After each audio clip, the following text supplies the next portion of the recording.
할렐루야. 오늘의 성경 통독은 욥기 10장에서 12장까지의 말씀입니다.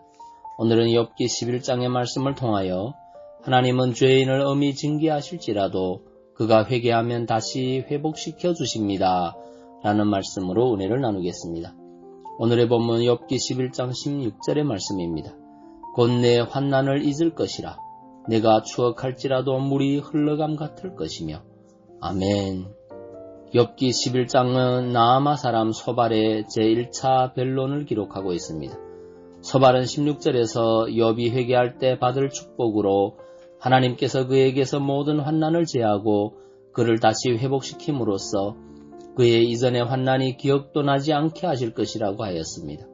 우리는 소발의 이 말이 욥에게 얼마나 공허한 것인지 잘 알고 있습니다.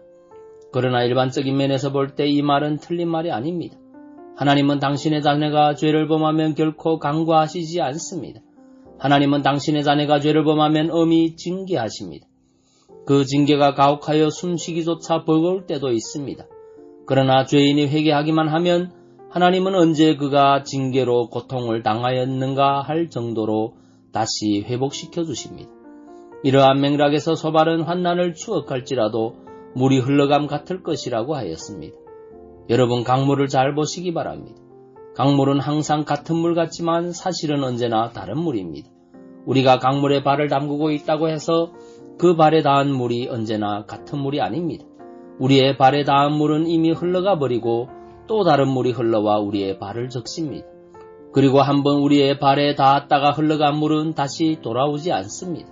우리가 죄를 범하여 오는 환난도 이러한 성격이 있습니다.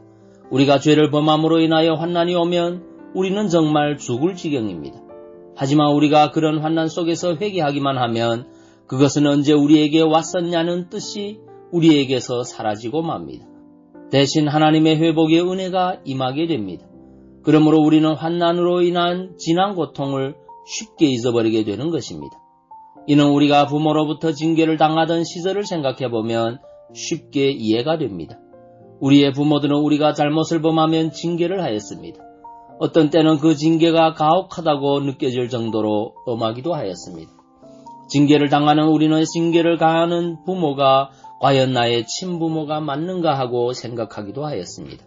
과연 나를 사랑하시는가 하고 의문을 품기도 하였습니다. 정말 죽고 싶다는 생각이 들 때도 있었습니다. 그러나 자신의 잘못을 시인하고 용서를 구할 때 상황이 금세 달라지는 것을 우리는 수없이 경험하였습니다.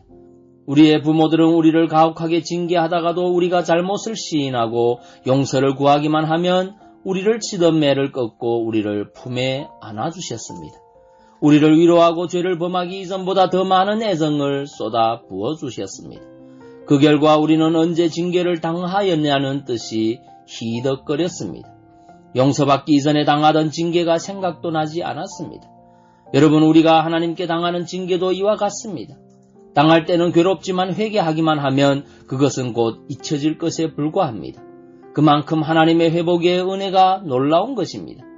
하나님의 회복의 은혜는 이전의 모든 고통을 기억도 나지 않게 할 정도로 크고 놀라운 것입니다. 그러므로 우리가 징계를 당할 때 가져야 할 태도는 징계하시는 하나님을 원망하고 불평하는 것이 아니라 즉시 잘못을 고백하고 회개하는 것입니다. 원망과 불평은 징계만 가중시킬 뿐이나 회개는 하나님의 놀라운 회복의 은혜를 불러옵니다.